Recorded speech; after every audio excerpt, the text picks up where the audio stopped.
Muy bien, mi hermano Luis y bueno, el hermano Carlos y la hermana Yasmín, que son colaboradores en educación cristiana. Estamos entrando a lo que es el último libro de la Biblia. Hay una expresión que se dice, el canon de las escrituras está cerrado. Cuando nosotros escuchamos la expresión, el canon de las escrituras está cerrado, se está refiriendo que el primer libro de la Biblia es Génesis, el último libro es Apocalipsis. El canon de las escrituras está cerrado, significa de que la Biblia, que es la palabra de Dios, está compuesta para nosotros, sobre todo en la versión Reina Valera de 66 libros. Yo no voy a hablar ahora de traducciones. En su momento, cuando hablemos de bibliología y otros puntos, hablaremos de traducciones, pero la Biblia, que el amor de Dios se ha acercado a nosotros de habla hispana, es la Reina Valera.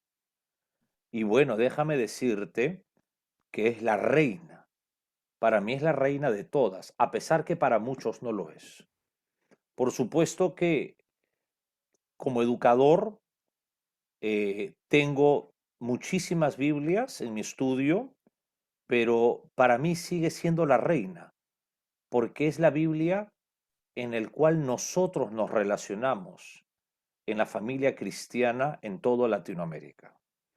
Por lo tanto, yo no podría, no me atrevería a hablar algo mal de ella, como muchas veces he escuchado de algunos predicadores. Ahora, el último libro de la Biblia es el Apocalipsis, y con el Apocalipsis, damas y caballeros, se cierra el canon bíblico.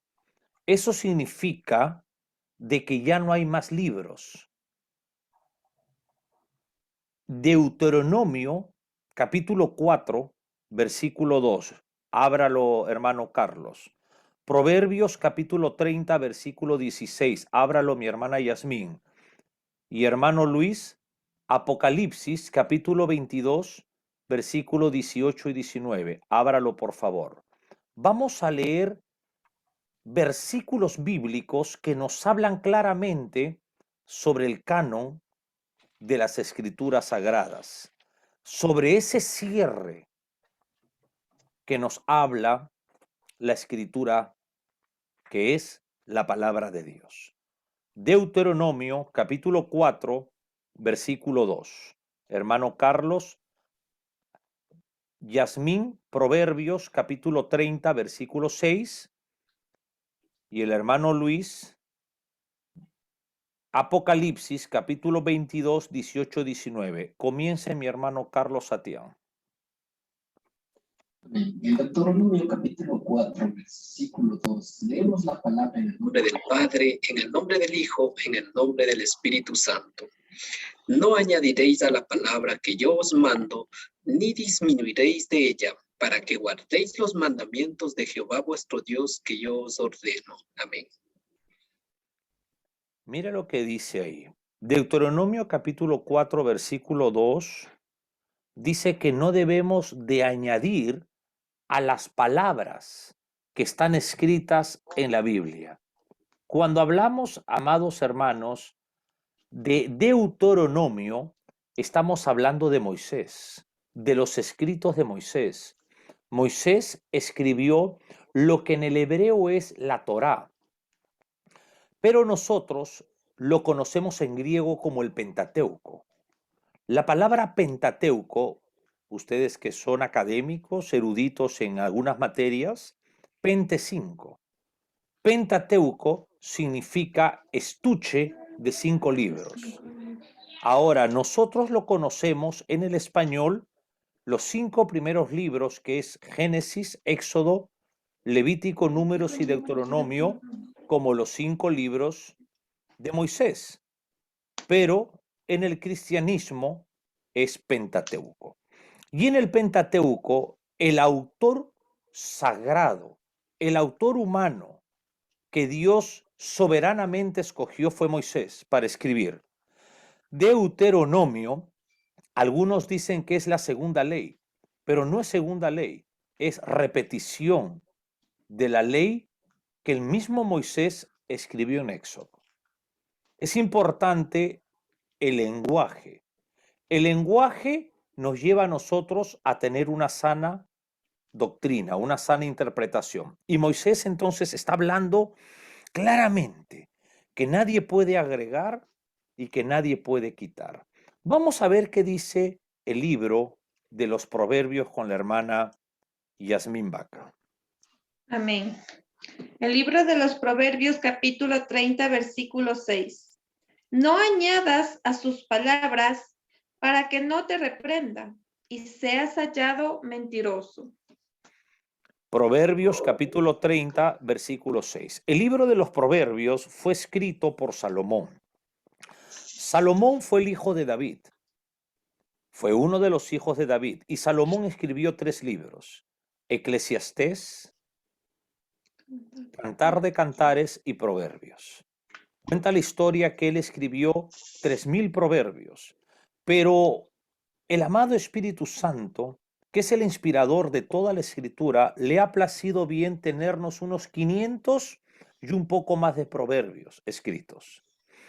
Él dice que nadie debe de agregar, que nadie debe de quitar, porque si no vamos a ser hallados mentirosos. Entonces, mira, tenemos suficiente doctrina que nos hablan que el canon de las escrituras está cerrado. Estamos hablando entonces que los libros de Moisés, los 5 primeros libros, nos habla de que nadie puede añadir, que nadie puede quitar. De ahí entramos a lo que son los salmos o los libros históricos, los libros de los profetas, y nos damos cuenta también que nadie puede añadir y que nadie puede quitar. Al comienzo de la Biblia nos exhorta, a la mitad de la Biblia nos exhorta. Vamos a ver qué dice Apocalipsis capítulo 22, versículo 18 y 19, mi hermano Luis. Amén. Vamos a leer la palabra del Señor en el nombre del Padre, en el nombre del Hijo y en el nombre del Espíritu Santo.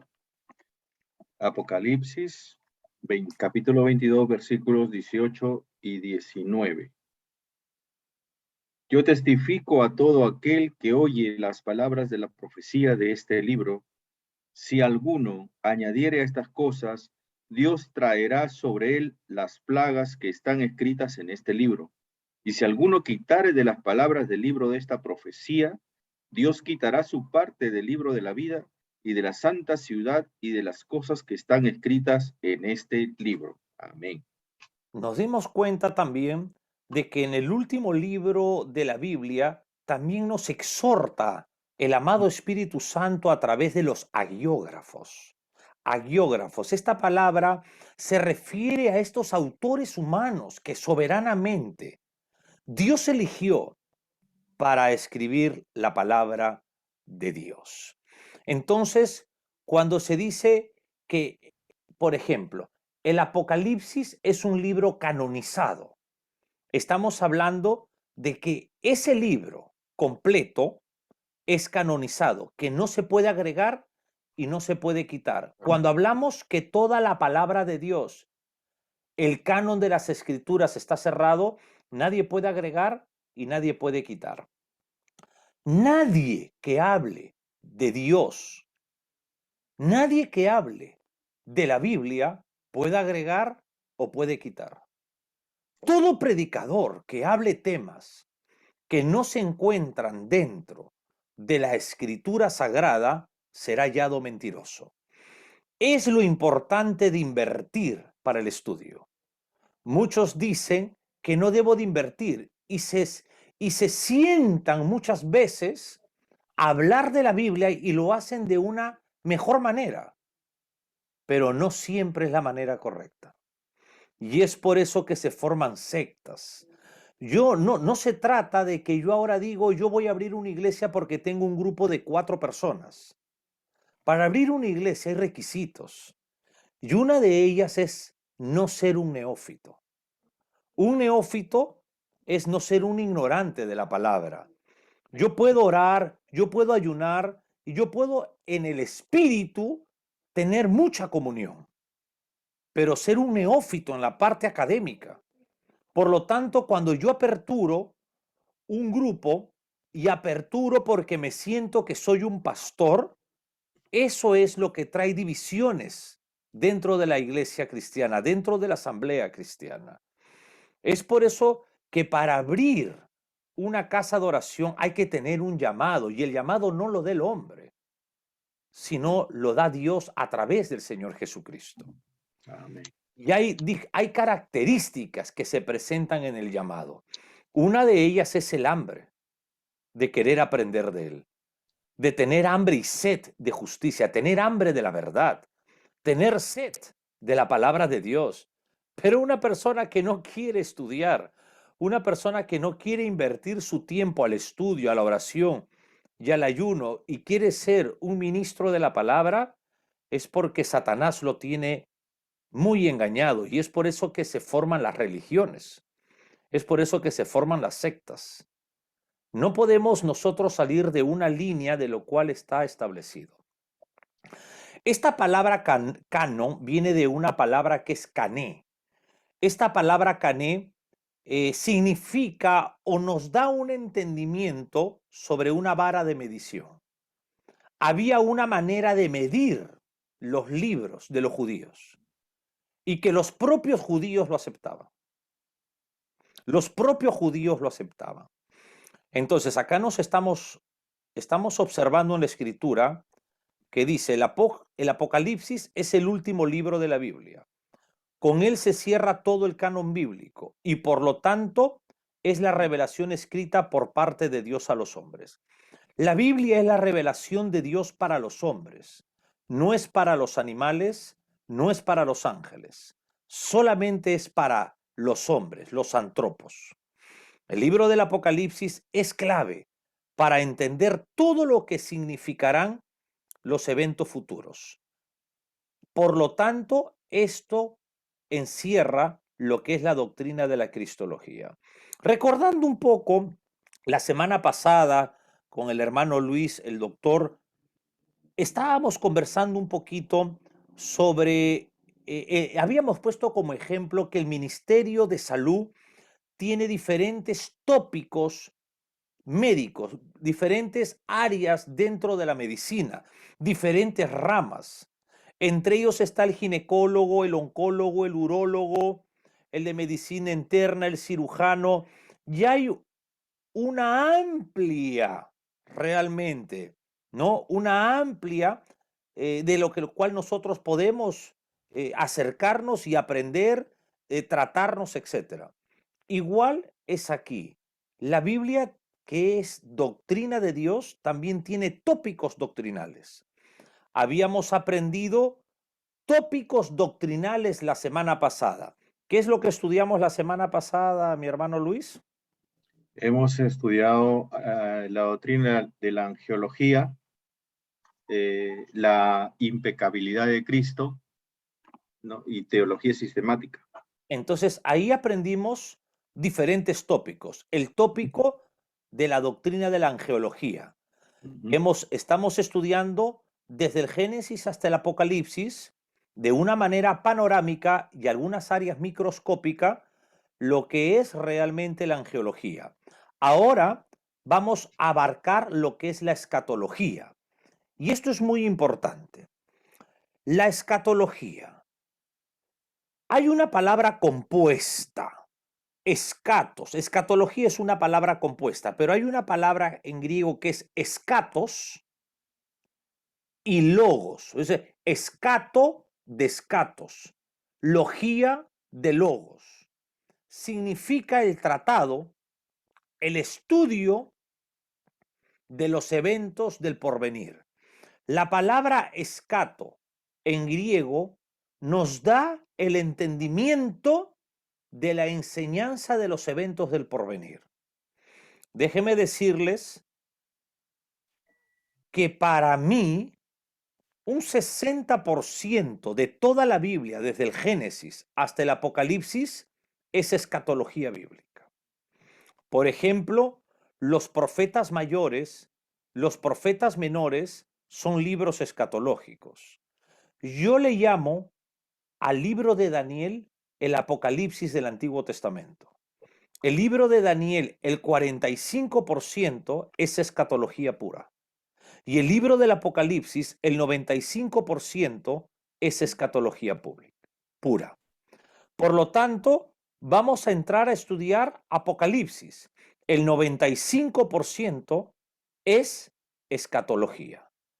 ¿Qué significa? Historia del futuro, eventos del porvenir. Pero voy a darles un detalle sobre la escatología. Hay escatología cumplida. En el Génesis hacia adelante, y hay escatología por cumplir. En el tiempo, por ejemplo, que Dios le dice a Abraham, anda a la tierra que te mostraré, deja tu padre y tu parentela, sal de tu casa y anda a la tierra que te mostraré, es escatología. Dios le promete a Abraham una promesa nacional, una promesa internacional, y también le promete que su nombre va a ser famoso. También le promete un hijo. Pero cuando él promete, todavía no había cumplido. Pero en el momento que le promete, ya es escatología. Porque la escatología es profecía bíblica. Escatología es profecía. Es que Dios dice algo que va a cumplir. Ahora, acá dice algo que leyó el hermano Luis. El último de los apóstoles escribiente fue Juan. Juan, hermanos, escribió algunos libros. Cuando Juan era muchacho, él escribió el Evangelio de Juan. De ahí él escribió primera, segunda y tercera de Juan. Juan escribió sus 3 cartas. Y cuando Juan era viejo, era anciano, él escribió el Apocalipsis. Ahora, acá dice el último de los apóstoles escribientes. ¿Por qué es el último de los apóstoles escribientes? Es muy sencillo, porque con él se cierra el canon bíblico, con él se cierra la Biblia, ya no hay más Biblia. Por lo tanto, es muy sencillo, ya no hay más apóstoles que escriban. Pero el último apóstol con llamado fue Pablo. Quiero volver a decir, el último apóstol con llamado fue Pablo. Ya no hay más apóstoles. Todos los apóstoles de ahora son falsos. Todos los profetas de ahora son falsos. Una iglesia que abrace apóstoles, una iglesia que abrace profetas, hay demonios de brujería. Ellos pueden conocer la Biblia, pero hay demonios. Primera de Timoteo, capítulo 4, versículo 1, nos habla claramente de esto. Juan, capítulo 8, versículo 44, nos habla claramente de esto. Segunda de Tesalonicenses también nos habla claramente de todo este tema de la apostasía. Pero no podemos nosotros dejarnos engañar por nadie, porque el acercarse a Dios es para salvación, es enseñar a otros para salvación. Si usted no camina en la doctrina correcta, usted no va a ser salvo y usted va a enseñar una doctrina errada, hereje, y no va a salvar a los que le escuchen. Por eso Pablo le decía a Timoteo, su hijo espiritual, a un joven pastor, Timoteo, cuídate de ti mismo y de lo que enseñes. Esto no es juego, hermanos. Esto es muy delicado. Y te digo algo, es mejor conocer la verdad, porque estamos viviendo los tiempos finales de una iglesia en la tierra. Y tenemos que traer a la familia a Cristo. Tenemos que traer a la esposa, tenemos que traer a los hijos a Cristo. Porque lo que ustedes están viendo en el Ecuador, lo que ustedes están viendo en el Perú, es poco por lo que viene. No habrá dinero que pueda soportar el gobierno del anticristo. Solamente con la marca de la bestia podrán comprar los ricos y los pobres. Es por eso que la familia tiene que ser salva. Y yo te digo algo, mi hermano Luis. Si Dios te ha involucrado, te ha incorporado a estudiar, es porque Dios te ama y Dios te está santificando. Porque así, de esta manera, usted se está purificando con la palabra de Dios. Usted tiene educadores, tiene pastores cerca a usted que lo están educando para el día del arrebatamiento. Es su obligación educar su hogar también. Porque el día que venga el Señor, se irán los que están en Cristo. Entonces, el último de los apóstoles escribiente es el apóstol Juan. ¿Cuál es el último apóstol con llamado? Pablo. No se olviden. Pablo. Pablo. ¿Y qué va a pasar si por ahí en Lima encontramos el apóstol tal? Santana, Iglesia, Satanás. ¿No? Santana se llama. El apóstol Santana de Satanás. Así se llama, pues acá un apóstol, el del aposento alto, que quiso comprar el estadio de Alianza Lima y resultó un tremendo estafador. Correcto. No estamos hablando de que los verdaderos hombres de Dios existen. Las bendiciones existen para los hombres de Dios, para los ministerios de Dios. Pero así como existen charlatanes, ingenieros, médicos, abogados, también Satanás ha levantado para confundir al mismo pueblo evangélico. Es por eso que nosotros tenemos un llamado. ¿Y cuál es? Que Latinoamérica, la iglesia en Latinoamérica regrese al cristianismo bíblico. Y también es nuestra obligación predicarle a los evangélicos sobre el evangelio, porque se han desviado. Pero es parte de esto también. Este apóstol Santana y los miles que hay en el mundo forman parte de la gran ramera del Apocalipsis 17. Son hijos de Satanás, son hijos del Vaticano, con demonios de hechicería engañando. Es por eso que nosotros debemos siempre discernir y quedarnos de donde estar y no escuchar cualquier predicador, no perder tiempo, porque Abraham dijo, la fe viene por el oír y el oír la palabra de Dios. Entonces, tú escuchas algo malo, tú escuchas doctrina errada y también terminas creyéndola. Como terminas escuchando la verdad, como comienzas escuchando la verdad y terminas creyendo la verdad. Entonces, no vale la pena escuchar a esta gente. Sigamos acá. Entonces, acá dice, dicha revelación dada a Juan la recibió en el año 96 de nuestra era en la isla de Patmos, siendo Juan anciano y preso allí por causa del evangelio por el emperador Domiciano. En el tiempo que el apóstol Juan recibió la revelación del Señor Jesucristo, él estuvo en la cárcel. Acá en el Perú hay una cárcel llamada, una isla llamada Frontón. Antiguamente era una cárcel, ¿no? Sí. ¿Ya está activo eso o no está activo? No.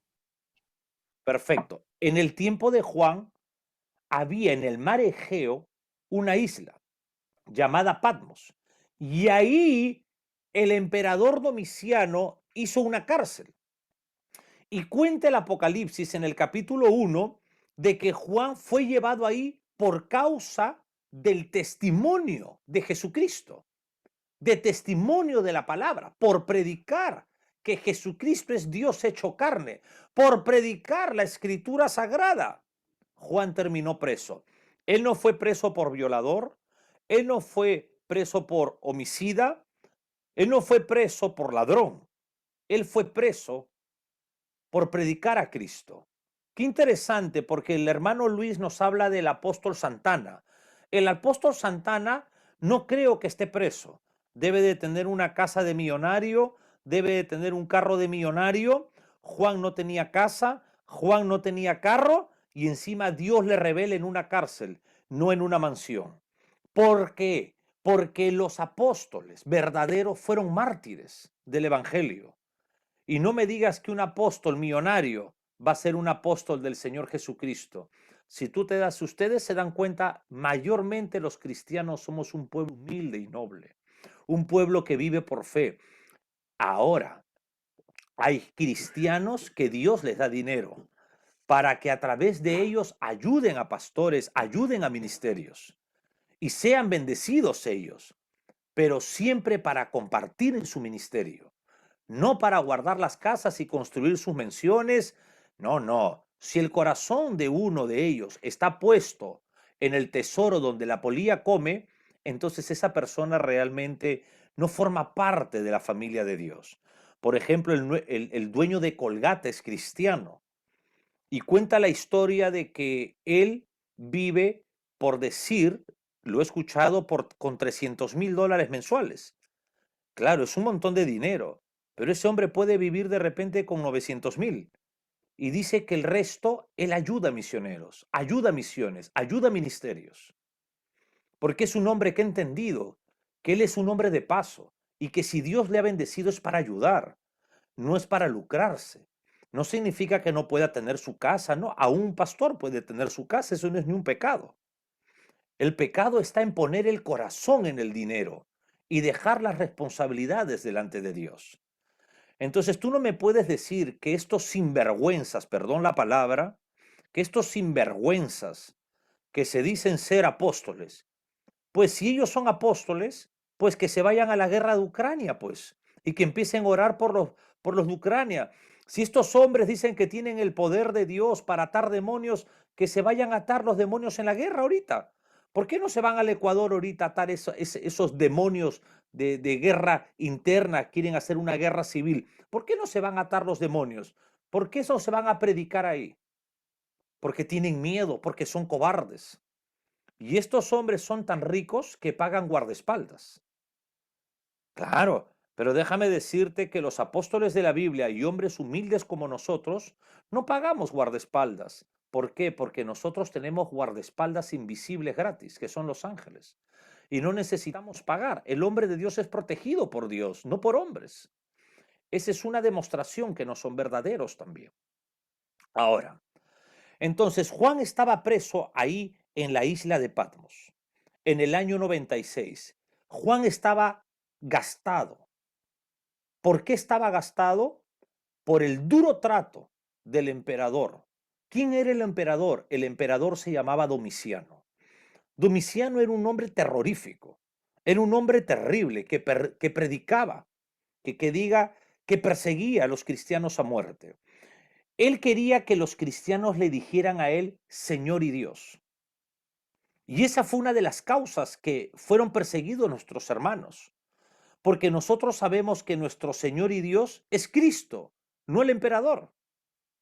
Los emperadores no son nuestros señores y Dios. Es como que me digan ahorita que si yo quiero tener una mejor vida y no quiero ir a la cárcel por predicar, tengo que decirle al señor Guillermo Lazo, el señor presidente de mi nación, o al señor presidente del Perú, usted es mi señor. No, pues, el profeta Daniel no se humilló a Nabucodonosor. Juan y nuestros hermanos no se humillaban, por eso ellos morían. Ellos morían en el Coliseo romano, pero ellos preferían morir. ¿Sabes por qué? Te explico. Porque al final un león no se demoraba mucho tiempo en quitarles la vida. Pero el duro trato del Imperio Romano a ellos, eso era duro, era un tormento. Ellos sabían que era mejor estar en la presencia de Cristo que estar en el mundo, porque los cristianos tendremos, hermanos, tendremos en el futuro una vida de paz, escúcheme bien, de prosperidad y de justicia. En el reino milenial vamos a venir a reinar 1000 años a Israel. En la segunda venida de Cristo, los cristianos arrebatados, los únicos cristianos que serán arrebatados después de 7 años de la gran tribulación, vamos a venir a reinar con el Señor Jesús en Israel. Y nosotros vamos a estar con cuerpos glorificados de resurrección y vamos a ser reyes y vamos a trabajar en esta tierra. Y todas las naciones que hayan quedado van a ir a rendirle cuentas a Cristo en Israel. Todas las naciones que hayan quedado en todos los 7 años de la 70ª semana de Daniel. De ahí viene la guerra de Armagedón, terminando la gran tribulación, y viene Cristo, el Señor Jesucristo, como león de la tribu de Judá. y viene con un ejército de corceles blancos con la iglesia montando. Nosotros venimos y el Señor Jesús, Apocalipsis 20, Zacarías 14, va a poner sus pies en el monte de los olivos y se va a partir. Y de ahí va a comenzar el reino de 1000 años, un reino de paz, de justicia, de prosperidad. Entonces vale la pena ser cristianos.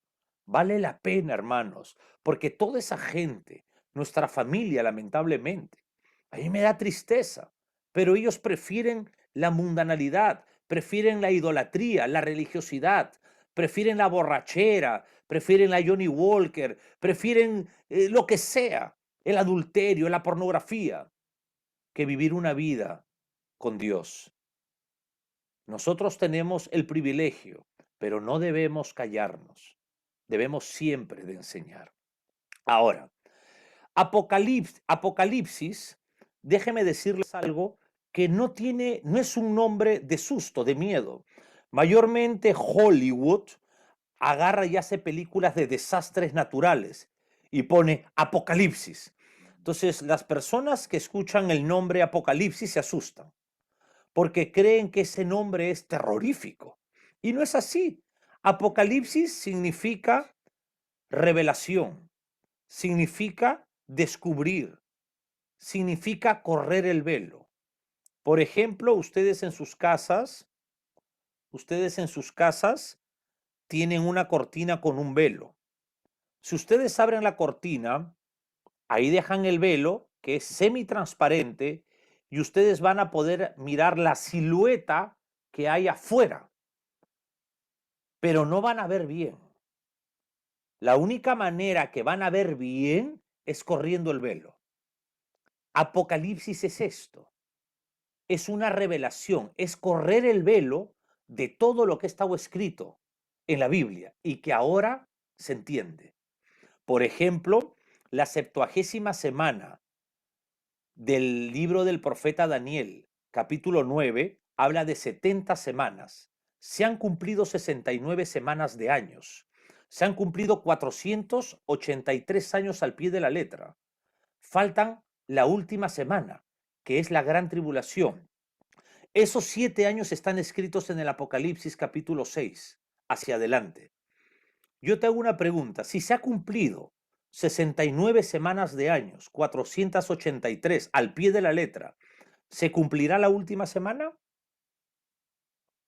Por supuesto que sí, y está a punto de cumplirse. Primero viene el arrebatamiento y de ahí viene esa 70ª semana. Es por eso que Dios nos está ahora acercando a su pueblo a Él. Él está trayendo a su pueblo de muchas maneras. ¿Y qué está haciendo? Consagrando nuestros corazones, purificándonos, santificándonos. Claro, por esa sangre gloriosa derramada en Jesús, esa sangre impecable vertida en Cristo Jesús. Pero ¿qué está haciendo con los estudios? Nos está sacando del mundo para limpiarnos, porque el mundo nos envanece, el mundo nos materializa, el mundo nos humaniza. ¿Alguna pregunta, mi hermano Luis? No, no, pastor, está bien, todo correcto. ¿Algo que quieras agregar, comentar? Hasta el momento no, pero bueno, esto de la 70ª semana, eso es algo que no había escuchado tampoco, ¿no? Bueno, tampoco no tengo tanto tiempo en la iglesia, ni hermano, ¿no? No. Pero me llama bastante la atención, o sea, es como un misterio que me emociona escuchar. Ok, te explico un poquito. Tenemos la doctrina de la materia de escatología bíblica. Ahí enseñamos, solo que es una materia como el Apocalipsis. Son 2 materias que dura casi todo el instituto bíblico. Es una materia muy larga y que nosotros no estamos apurados para acabarla. Porque te aseguro que así como vamos, no la vamos a acabar. Porque Cristo viene por su iglesia. Eso sí te lo digo. Así como estamos, no creo que se acabe el instituto. No creo que se gradúe. ¿Te das cuenta? Porque así esto está cada vez peor. Y son señales de la venida del Señor. ¿Te das cuenta? Pero tenemos una materia que cuando acabemos, vamos a ver cómo la currícula, ahí ya te voy a mandar para que imprimas los libros. También son como el Apocalipsis, 3 libros. Y ahí está todo desarrollado lo de la 70ª semana de Daniel. La 70ª semana de Daniel está escrito en el capítulo 9 del profeta Daniel. Y esas 70 semanas son 70 semanas de años. 70 semanas de años. Escúcheme bien. Y estas 70 semanas de años se dividen en 3 segmentos. Y se han cumplido los 2 primeros segmentos. Al pie de la letra. Ahí habla de la venida del Mesías también. Falta la última semana. Y la última semana son 7 años. Y son los 7 años de la gran tribulación. Estos 7 años se divide en 2, 3 años y medio y 3 años y medio. En los 3 primeros 3 años y medio le llaman la tribulación. Y Cristo en Mateo 24, a los 3 años y medio últimos le llama la gran tribulación. Estamos hablando en el Apocalipsis 5, el capítulo 5 habla de un rollo con 7 sellos. Eso es la 70ª.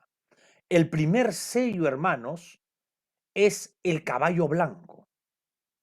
Es el anticristo. Cuando Cristo desata el primer sello, es porque el anticristo viene acá al mundo. Yo te digo una cosa, ¿qué está buscando el mundo ahorita? ¿Qué quiere ahorita el Perú con este señor presidente?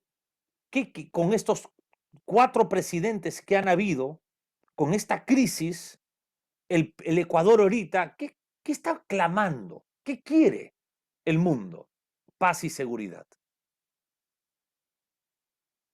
El caballo blanco es una falsa santidad y es el anticristo quien lo maneja.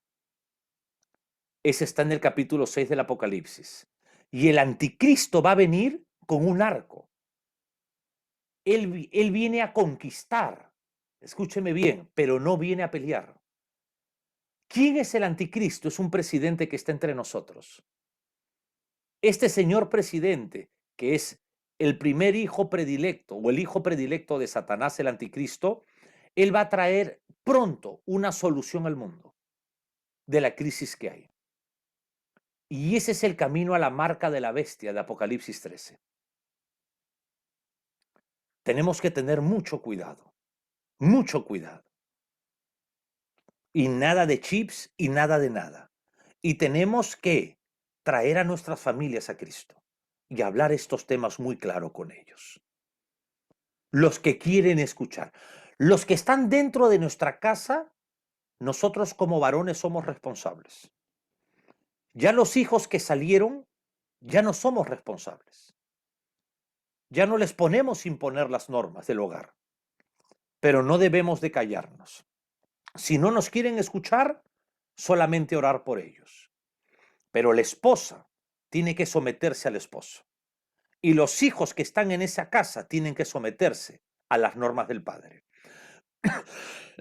Cuando una esposa sobrepasa las normas del padre, no hay bendición en ese hogar.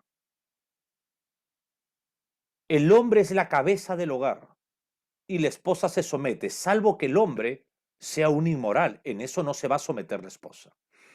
La Biblia dice que la mujer sabia edifica su casa, mas la tonta la derriba. No se trata de tener dinero, sino se trata de tener a Cristo en el matrimonio.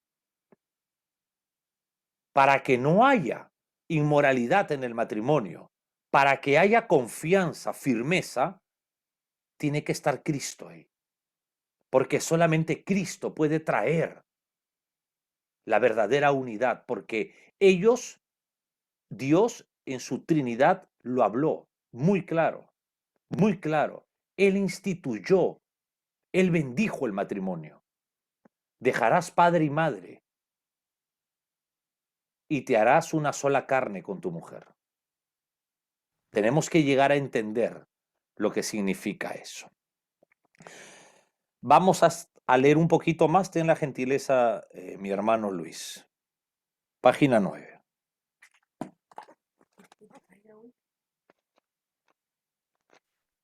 El propósito del libro.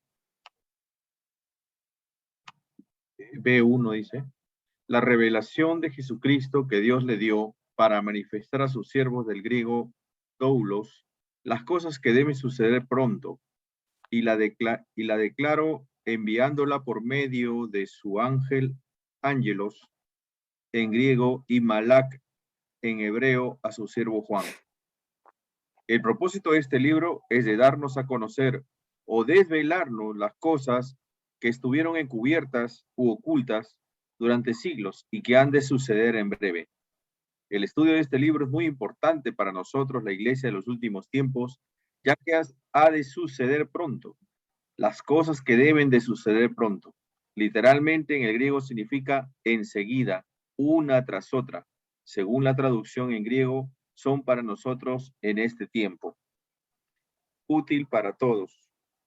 La revelación de Dios a través de Jesucristo para todos nosotros es eso, para todos nosotros, para todos los creyentes de todos los tiempos. Por ello hay bendiciones para todos los que la leen y para todos los que escuchan. 1:3. Fue útil para los creyentes que nos anticiparon y es muy útil para todos los que vivimos en esta dispensación. Será muy útil para los que se conviertan a Cristo a partir del momento en que la iglesia sea arrebatada para recibir a Cristo en las nubes.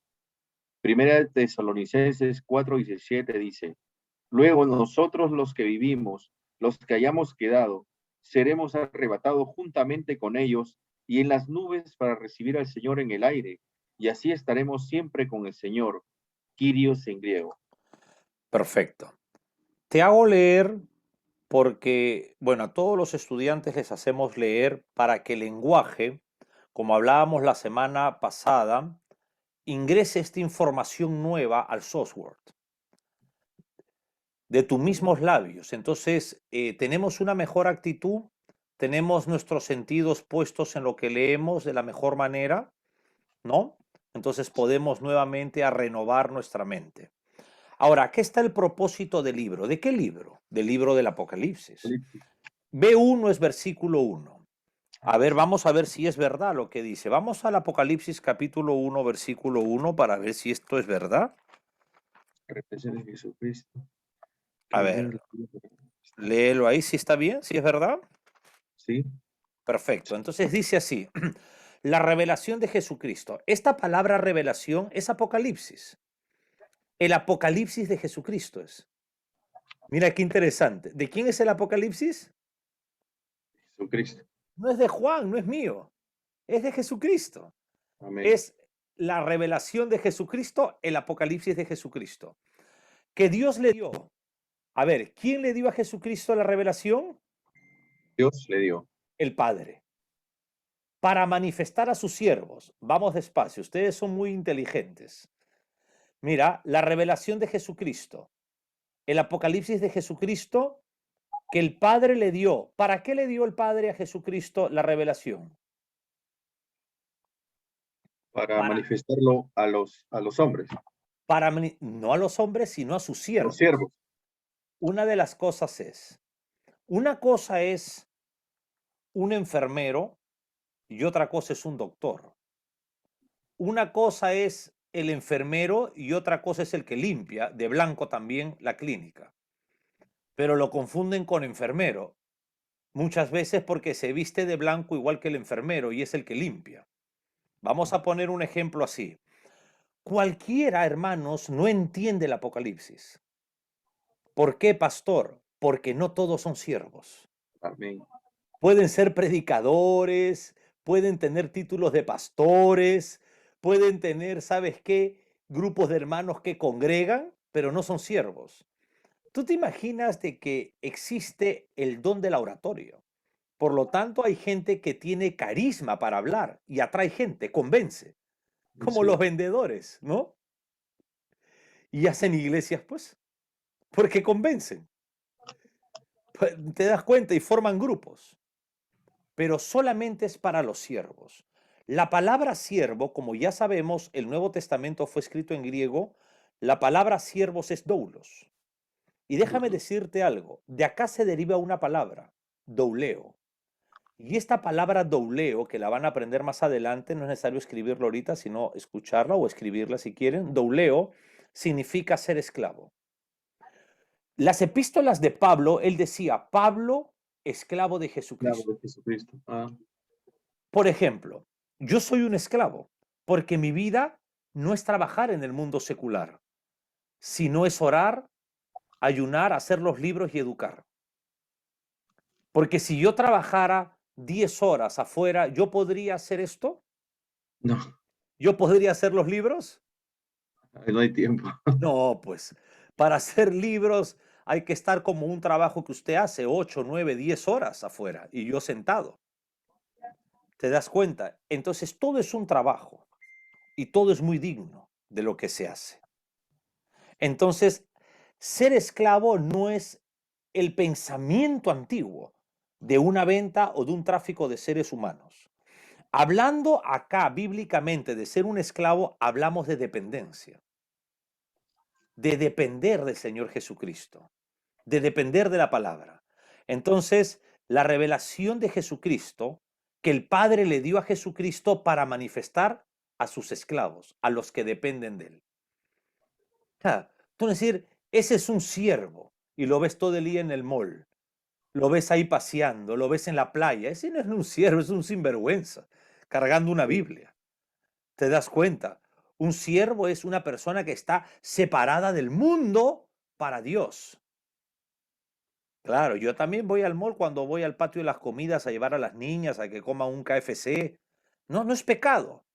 No, Te das cuenta, pero el pecado es cuando tú realmente pones tu corazón en el sistema del mundo. Entonces no puede ser un siervo, porque un siervo es un esclavo y un esclavo es un hombre que depende de Dios, que ora, que ayuna, que estudia, que prepara mensajes, porque hay una palabra para el pueblo.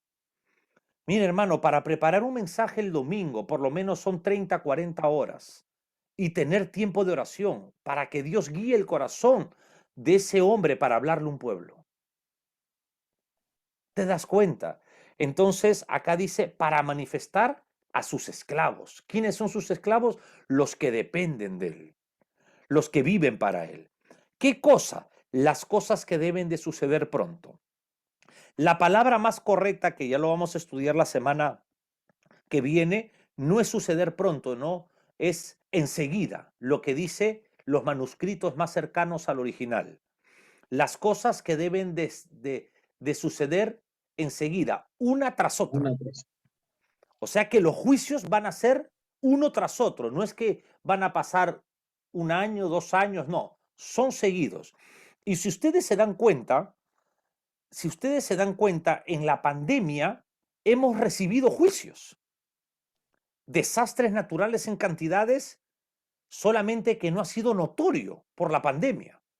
Hemos tenido guerras internas. Lo que está pasando en el Ecuador no solamente ha pasado en el Ecuador, ha pasado en Chile, ha pasado en los países de Latinoamérica, ha pasado en Estados Unidos, ha pasado en el Perú. Nosotros es segunda vez que lo pasamos. Antes de la pandemia nosotros pasamos 12 a 14 días iguales con saqueos en las casas. Una cosa desastrosa. Entonces lo que estamos viviendo son diferentes escenarios escatológicos, uno tras otro. Esos son señales que el Señor Jesús va a arrebatar a su iglesia. Mateo 24, Lucas 21 y Marcos 13 pueden leer para el futuro. Apúntenlo ahí. Mateo 24 es suficiente. Esos son principios de dolores, se llama. Y vas a darte cuenta con lo que vivimos. Para estar acabando, acá dice, las cosas que deben de suceder pronto. Y la declaró, Mateo 24, y la declaró enviándola por medio de su ángel. Esta palabra ángel en el griego es ángelos y en el hebreo es malak. El Antiguo Testamento, como ustedes ya conocen, fue escrito en hebreo, malak, ángel. y en el griego que fue escrito el Nuevo Testamento, ángelos. Ahora, significa mensajero de Dios. ¿Son mensajeros de Dios o son mensajeros del hombre? De Dios, no del hombre. Dios, claro. Entonces tú no le puedes ordenar un ángel. Pero el apóstol Santana, él sí, esta gente, hermanos, ordenan a los ángeles. ¿Por qué? Porque son apóstatas. Hablan de la Biblia, pero dentro de su lenguaje está la cola de Satanás. Y uno debe de conocer la Biblia para diferenciar, discernir de los verdaderos a los falsos. Ahora, ángelos, mensajero de Dios, pero recuerden esto. Esta palabra mensajero de Dios, ángel, también se utiliza para los predicadores. Y eso lo vamos a estudiar en el capítulo 2 y 3 del Apocalipsis, cuando el Señor Jesucristo ordena que se le dé el mensaje a los ángeles de la iglesia, refiriéndose a los pastores. Entonces, vemos que tiene doble aplicación, pero no se usa, ¿no? O sea, el hermano Luis no me va a invitar a predicar y va a decir, con ustedes el ángel Juan José. No, pues no suena, no encaja, y menos con mi cara. O sea, no va a encajar nada de ángel. ¿Te das cuenta? Pero se aplica también en el capítulo 2 y 3 del Apocalipsis al mensajero humano.